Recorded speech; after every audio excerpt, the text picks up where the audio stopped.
কথায় বলে চুরিবিদ্যা মহাবিদ্যা, যদি না পড়ো ধরা। ধরা পড়বো কিনা জানি না, তবে আজকে ভর দুপুরবেলা আমি আর বোন মিলে বেরিয়ে পড়েছি আম চুরি করতে। আম তো বাবা আমার হাতের নাগালের বাইরে, কি করে পারি বলো তো।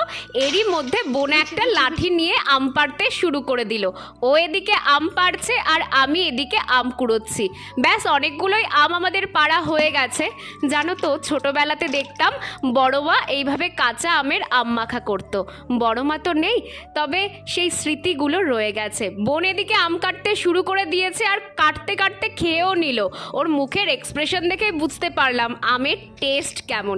যাকে চলো, আমাদের আম কাটা মোটামুটি শেষ। এবার বড় মার তৈরি সেই সিক্রেট মশলাটা আমরা বানাবো। প্রথমেই নিয়ে নিলাম কিছু নুন, তারপরে নিলাম 3টে শুকনো লঙ্কা আর জিরে।